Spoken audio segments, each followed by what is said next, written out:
Inland Sports. Let's talk sports, bro. What up, guys? Hey, I was just going through Twitter over here in the studio, and Alexander Madison, the pride of Cardinal City, had a big run. I saw a good highlight of his for the Minnesota Vikings against the Seahawks last night. But hey, Patrick, credit to Seattle. Seattle did a pretty good job on him last night. A few things. Preseason, it's kind of a wacky time, right? It's going to see him do a few things good. But at the same time, sometimes it's got that spring training vibe where it's like they may be doing successful. Sometimes if they do poorly, sometimes it means they're doing a good thing. They're looking for other things, the coaches are. Weird. It's such a weird time of year because I'm really fired up and excited that we have football back. But when I see a preseason game on TV, I'm not compelled enough to want to watch it yet. Yeah. It's like one of those deals I have it on in the background. Right. If it was a real game, I'd be watching it. If it's like a preseason game, I just have it on while I'm doing other things. Like last night, I saw the Seattle game. I'm like, Patrick's team's on. I can watch Yeah. this. I'm like, I have no interest. You kind of just go to bed and hope when you wake up the season starts. Yeah, they're usually low scoring, a bunch of guys that you haven't heard of. And I think even from the high school level to college to NFL, it's kind of the same thing. You know, you're not going to show your entire playbook. No, you got to keep some secrets, right? It is fun to see the young players. Like, there's a guy named Puna. Yes, that's his name on the Seahawks. Yeah, the big guy, right? Puna Ford. He's going to be a force. He's our nose tackle. Yeah. That kid is a step up. He's the one that wrecked Alexander Madison. There was almost a fumble. And I was like, no, you can't do that to our guy. That's our San Bernardino guy. Don't do that. He made him fumble by trying to break him in half. Yes, he did. When your name's Puna, you're going to be big so that people can't make fun of you. That's right. Good point. Very Indomitian Sue of him. Yeah. He's primal looking like, ooh, I'm uncomfortable. We got a lot of football to get to. We're going to sneak in a little Laker action as well. It's all brought to you by Matheson Gas. They are the gas professionals. So the next time you need to fill up that propane tank, and it's probably right about now, right before the football season starts for all your friends come over, get your gas at Matheson Gas, your cooling supplies, your welding supplies. That's Matheson Gas at Rancho Cucamonga, Fontana, Riverside. Also online. I know you're hanging out online.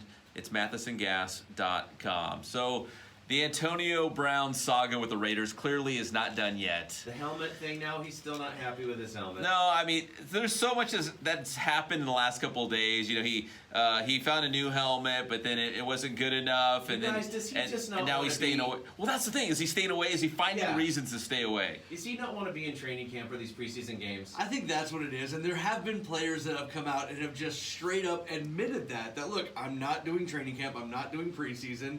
And those guys get a little bit of crap, but I think for the most part, it's like, okay, it's better than doing this. Yes. I know, Pep, you're talking about Mike Mayock coming out and kind of playing the heavy little bit. He needs to be all in or all out. Yeah, Mike Mayock, the general manager for the Raiders, basically calling him out, saying, you know, it's time to get to work. The time is now. You know what, though, 40, let's not forget, he used to be at ESPN.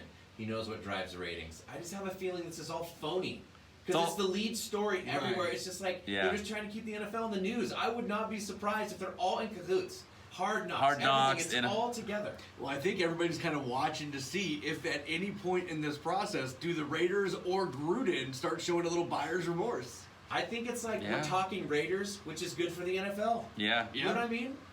I really do. I feel like a phony... I bet you he does well. I have a weird feeling. He's probably going to be ready to go. I bet you he gets on the field and he does really well. Yeah. I'll be surprised. Yeah, I'm sure that's the case. But it's just like, you know, you brought this guy in knowing he had drama. That's true. And now he's got more drama. It's like, well, you kind of knew what you were getting yourself into, but this is kind of getting ridiculous at this point. It's not a good look when it's your first year with this team and you haven't got on the practice field with this new team yet. No. So it's like, even if he has a bad year, just because he's coming into a new system, everybody's going to blame it on all these issues. You're right. Correct. Yeah. So stay tuned. Yeah. Who knows what today will unfold at Raiders camp. The Cowboys beat the Rams 14-10. That was in Hawaii, actually. Oh, yeah. They went to Hawaii for that game. At Aloha Stadium, for that game. And I mean, I heard it was a big deal over there. Yes. Obviously. Yeah, they love football over they there. Stuff like that. That's special. Yeah. You know, they had the Pro Bowl a little bit. Football, University of Hawaii football is a big deal. They love football over there. Big time, I'm telling you, Rams fans. Yeah. It's like all Rams fans in Hawaii. Hey, that's smart for the Rams. Take over that state. Why Take not? over the island, right? Yeah, exactly. Islands.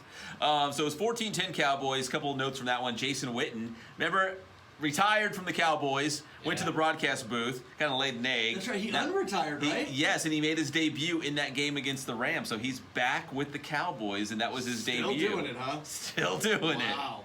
He thinks that the Cowboys can do something. Now, wasn't there a thing that's where why he came out. wasn't one of his records just barely beaten last year by Zach Ertz? So I think he's trying to come back and maybe get that again. Get that record. Knows what's up. Yeah, you know what I mean? Like, hey, these guys, they have egos, right? I mean, they all do. That's why they're at this level, probably. Exactly. So, if he wants that record back. And he got beat up in the booth. Yeah, real they, bad. Yeah. When you suck in the booth, you have to go back to the job you were good. Yeah.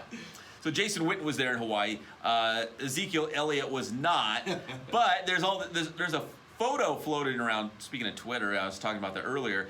That he was, I guess he was in Cabo, San Lucas, Cabo, Mexico, training, getting ready for the NFL season. But there's a picture floating around that he actually flew back. Someone had got a photo of him with a hoodie on and sunglasses. He flew back to the Dallas area. So they're saying there's a deal maybe in place or imminent, like it's going to happen very soon. So Cowboy fans are thinking, okay, he left Mexico. Yeah. Did anything ever happen with Dak over there and the 30 or 40 million? Are they still looking into the options I think there? all three of them in a row. Oh my gosh. Yeah, you guys are all crazy. This is what you're worth. We have to pay all of you boys. Come on. Yeah, here's the pizza. Yeah. Let's cut it up. Yeah. No, honestly, if you sit them all down and kind of explain it that way, maybe it would click, but I don't know. I mean, they all want to get paid. I get it. They all want to get paid. All three of you need each other. They do. Seems like you need me. Yeah. Yes. They all do. To be good, they all need each other. Chargers and Saints. Saints won that one 19-17 yesterday. Still no Melvin Gordon. And Derwin James, who broke out as an all-pro safety for the Chargers. He's going to be out 3 to 4 months, broken foot. Yep. Fractured a bone in his foot. So not good at He's all. A beast. Yeah, he's unbelievable. Mm-hmm. He came on strong as a rookie. One of the best defensive backs in the game now. And they're going to be missing him for, what is that, half the season, I would say? A good chunk of that season. Preseason injuries are the roughest thing. Not good. You don't like to see them. No, and we got Monday Night Football tonight. Whoa, it's back. 49ers and Broncos tonight, Monday Night Football. So this weekend actually felt like real football because we had a Thursday night game. Right. We had a bunch of Fridays, but we had some Saturday, we had Sunday, and then we have Monday Night Football. We're slowly getting ourselves ready for the season. Yeah, they're acclimating us to the football season, getting us ready to go in our fanship, so we're ready to take in all that football coming in a couple of weeks. And finally, Lakers back in the news. And What's going on? I couldn't believe this headline. It was kind of snuck under there between Antonio Brown, what's he going to do, and the latest Tom Brady news because he's always in the news. Yeah. But there was a headline in there that said Dwight Howard. Remember Dwight Howard? Yeah. He's still in the NBA apparently. He's bounced around a little bit. Oh, all over the place. Dwight Howard apparently might come back to the Lakers because the Lakers lost Boogie Cousins to an ACL injury. So he's basically done for the year. So they got to look at Dwight, dude.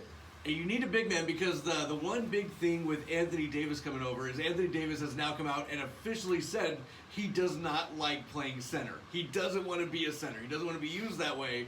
So now the Lakers are kind of stuck. It's like, well, we had a center and now he's out. What are we going to do? Go find another one. Jeez. Dwight Howard's out there, apparently. I know. Wow. Watch, he's going to end up there.